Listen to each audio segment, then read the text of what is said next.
Have you ever loved someone so much that you gave them everything, even when you had nothing left to give? Would you believe that the boy everyone called useless would one day come back, not just to say thank you, but to change her life forever? This is the touching, unforgettable story of a mother's love and the boy who repaid her in the most surprising way. It was a cold rainy night in Lagos when Auntie Bimpe first saw him. A tiny shivering boy was curled up under an empty provision store, soaked from head to toe. He wasn't crying. It was like he had forgotten how to. His clothes were torn, his body was thin, and his eyes, they were empty, like he had given up on life. Auntie Bimpe had no reason to stop, no reason to care. Life was already hard for her. She was a widow, still heartbroken from losing her husband and her only daughter in a damnful bus accident years ago. She sold pure water and granuts at the motor park, barely enough to feed herself. But something about the boy tugged Auntie Bimpe's heart. It felt like God himself placed him in her path.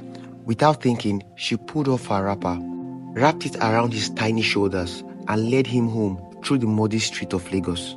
Her house was small, just one room with rusty zinc walls and roof that leaked when it rained too hard. But that night, it was warm.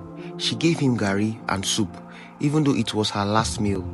Clean water and mats to sleep on, not because she had extra, but because she remembered the pain of being alone. People in her area don't understand. Why is she carrying small boy like Pekin? Her neighbors gossiped. That boy will steal her money one day. Others warned. But Auntie Bimpe ignored them. She named him Tobi, meaning God is good. From that day, Tobi became her whole world.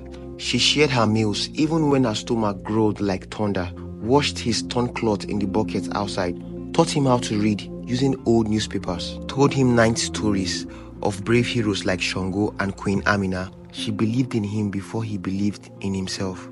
Years later, Tobi grew up into a smart, kind young man. He never forgot Auntie Bimpe's love. Every day, he carried buckets of water from the public tap for her, fixed the broken wooden stool she sat on to sell pure water, studied hard by candlelight since NEPA often takes the light.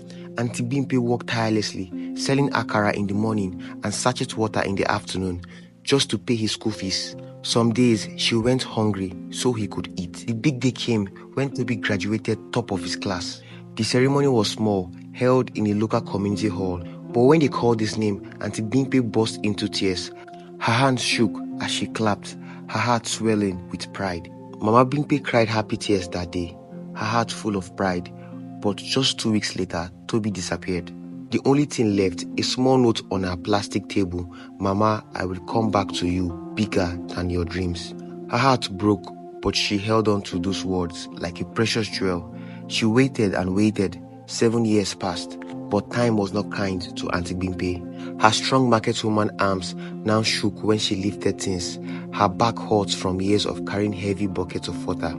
Her small zinc house looked tired, with rust eating the roof. Every morning, she woke up hoping for a letter, a phone call, any sign of Tobi, but nothing. Every night, she lit her small kerosene lamp and placed it by the window, just in case Tobi came home in the dark. One evening, as the sun shines over Lagos streets, a loud noise shook the whole street.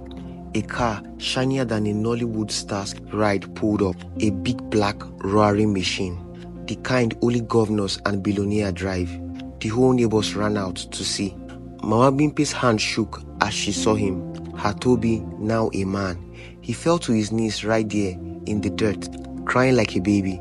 Mama, he choked out, I came back like I said I would. From his fancy pocket, he pulled out a key to a new house and a new car. I built all this for you, Tobi said, his voice thick with tears, because you believed in me first. The skinny market boy had become a big success in Lagos, creating computer things important people used. But when he looked at Mama Bimpe, he still saw the same woman who shared her last gari with him. Their hug lasts forever. Mama Bimpe cried into his shoulders, remembering the cold, hungry boy he had been. Tobi whispered against her hair, blood does not make family, love does. Thank you for watching this video, and please don't forget to subscribe as I'll be bringing more videos your way.